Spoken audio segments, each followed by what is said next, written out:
Hello friends, સ્વાગત છે તમારું વિશુની રસોઈમાં। આજે આપણે એકદમ ક્રિસ્પી નાચોસ બનાવીશું। આ નાચોસ ટેસ્ટમાં તો બેસ્ટ બનશે, બાળકોને તો બહુ જ ભાવશે। એવા એકદમ ક્રિસ્પી બનશે, બહાર મળે તેવા જ આપણે નાચોસ બનાવીશું। તો ચાલો જોઈ લઈએ નાચોસ કેવી રીતે બનાવવા।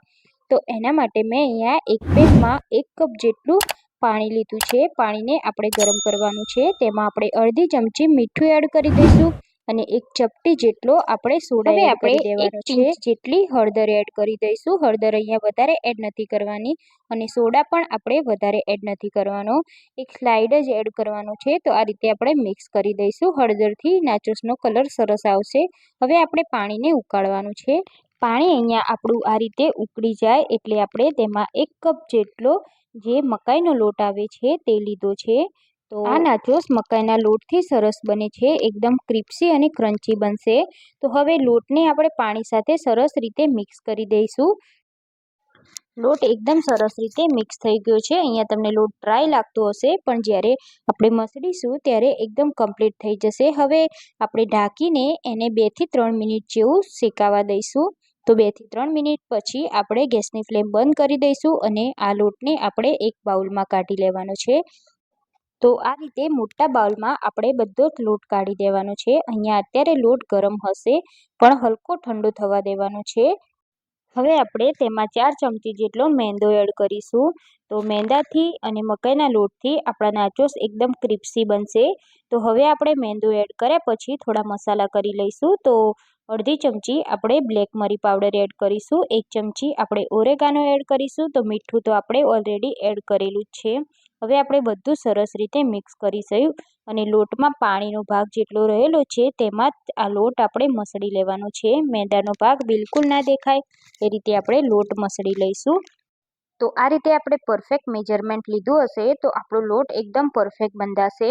તો આ રીતે બધું મિક્સ કરી આપણે લોટ બાંધી લેવાનો છે। અહીંયા આપણે બિલકુલ પાણી એડ નથી કરવાનું, લોટને આપણે કઠણ જ રાખવાનો છે જેથી આપણા નાચોસ એકદમ ક્રિસ્પી બને। હવે લોટમાંથી આપણે 2 પાર્ટ્સ પાડી લેવાના છે। તો આ પાર્ટ્સને આપણે મિક્સર જારમાં એડ કરી અને થોડો આપણે એને મસળવાનું છે। તો મિક્સર જારની મદદથી આપણે આ લોટને થોડો સોફ્ટ કરી લઈશું। તો અહીંયા આપણે 2 થી 3 મિનિટ જેવું મિક્સર જારમાં તેને પીસી લઈશું। તો આ રીતનો એકદમ સોફ્ટ લોટ થઈ ગયો છે, તમે જોઈ શકો છો। એવી જ રીતે આપણે આ લોટને કાઢી લઈશું અને બીજો જે ભાગ બચ્યો છે તેને પણ આ રીતે મિક્સર જારમાં એડ કરી અને ગ્રાઇન્ડ કરી લઈશું। મિક્સર જારમાં આ રીતે લોટને ગ્રાઇન્ડ કરવાથી આપણો લોટ એકદમ હલકો થઈ જશે, જે આપણે નાચોસ વણવામાં તકલીફ નહીં પડે। તો એવી જ રીતે આપણે બીજા ટુકડાને પણ ગ્રાઇન્ડ કરી લઈશું। તો અહીંયા બધો જ લોટ આપણે ગ્રાઇન્ડ કરી લીધો છે। તો હવે આપણે લોટને સરસ રીતે મસળી લઈશું। તો હવે આપણે એક રોટલી જેટલું ગુલ્લું લઈ લઈશું અને આપણે હવે નાચોસને વણવાના છે। તો એના માટે મેં અહીંયા આ રીતનું પ્લાસ્ટિકનું પેપર લીધું છે। તો આ રીતની પ્લાસ્ટિકની કોથળી હોય એમાં આપણે તેલ લગાવી દેવાનું છે અને આપણે જે ગુલ્લું રાખ્યું છે તેને હલકા હાથે આ રીતે દબાવી દેવાનું છે અને કિનારી તૂટે તો આપણે સરખી કરી લેવાની છે। હવે આપણે બીજું પ્લાસ્ટિકનું પેપર ઉપર રાખી આપણે જેમ રોટલી વણીએ છીએ તેમ આપણે વણી દેવાનું છે। તો એકદમ હલકા હાથે આપણે આ નાચોસને વણવાના છે। તો આ રીતે ગોળ ફેરવતા જઈ આપણે સરસ રીતે વણી લઈશું। તો નાચોસને આપણે એકદમ પતલા લેયરમાં વણવાના છે જેથી આપણા નાચોસ ક્રિસ્પી રહે। તો આ રીતે આપણે પ્લાસ્ટિકને ફેરવતા જઈ અને આપણે એકદમ પતલી રોટલી વણી લેવાની છે। તો અહીંયા તમે જોઈ શકો છો મેં એકદમ પતલી રોટલી વણી લીધી છે। હવે આપણે તેને કટ કરવાના છે। તો આ રીતે આપણે પહેલાં પ્લાસ્ટિક ખોલી દઈશું અને ચારે કોર આપણે જે વધારાના લોટને આપણે કટ કરી લેવાનો છે અને આ રીતે ચોરસમાં આપણે કટ કરી દઈશું। હવે આપણે ઊભી લાઈનમાં પહેલાં કટ કરી લઈશું અને પછી આ રીતે ટ્રાયેંગલ શેપ તેને આપી દેવાનો છે। તો અહીંયા આપણે ચાકુની મદદથી આપણે આ રીતનો ટ્રાયેંગલ શેપ આપી દઈશું। અહીંયા તમે જોઈ શકો છો આપણે નાચોસને એકદમ પતલો વણ્યો છે। આ રીતે આપણે બધા જ નાચોસને વણી લેવાના છે। હવે આપણે કાંટાવાળી ચમચીથી આ રીતના તેમાં વચ્ચે હોલ પાડી દેવાના છે, કેમ કે આપણે ગમે તેટલા પતલા વણીશું પણ આપણા નાચોસ ફૂલી જશે, એટલે આપણે આ રીતે વચ્ચે કટ લગાવી દઈશું જેથી આપણા નાચોસ ફૂલે નહીં। તો આ નાચોસને આપણે એક પ્લેટમાં લઈ લેવાના છે અને એવી જ રીતે આપણે બધા જ લોટના નાચોસ તૈયાર કરીશું। તો ફરી એકવાર હું બતાવી દઈશ, આ રીતે આપણે રોટલી વણી દેવાની છે અને પછી એના નાચોસ કટ કરી લેવાના છે. તો ચાકુ યા તો પીઝા કટરની મદદથી આ રીતે તમે સ્ક્વેર શેપમાં પહેલાં કટ કરી લેવાનું છે અને પછી ટ્રાયેંગલ શેપમાં તેનો શેપ આપી દેવાનો છે. તો મેં અહીંયા બધા જ નાચોસને તળી લીધા છે. હવે આપણે એક એક કરી અને ગરમ તેલમાં આ નાચોસને તળવાના છે.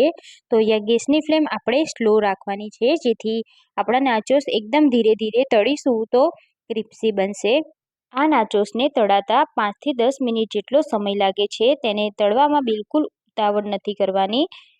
તો આ રીતે નાચોસ એડ કરી આપણે આ રીતે ઝારાની મદદથી હલાવતા રહેવાનું છે. આગળ પાછળની સાઈડ ગોલ્ડન બ્રાઉન થાય ત્યાં સુધી તેને તળવાના છે અને ઉપરથી ક્રિસ્પી થવા જોઈએ. જો તમને લાગે કે હવે નાચોસ ક્રિસ્પી થઈ ગયા છે, ત્યારે જ તેને તેલમાંથી બહાર કાઢવાના.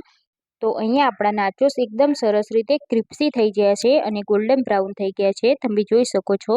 હવે આપણે તેને બહાર કાઢી લઈશું અને આ નાચોસને આપણે બટર પેપર યા તો કિચન પેપર ઉપર રાખી દેવાના છે, જેથી બધું તેલ શોષાઈ જાય અને એકદમ ક્રિસ્પી રહે. તો એવી જ રીતે હું બધા જ નાચોસને બહાર કાઢી લઈશ. હવે મેં બીજા નાચોસ જે રેડી કરીને રાખ્યા છે તે બધા જ નાચોસને સેમ એ જ રીતે આપણે તળી લેવાના છે. એકદમ ક્રિસ્પી થાય અને ગોલ્ડન બ્રાઉન થાય ત્યાં સુધી તેને આપણે તળવાના છે.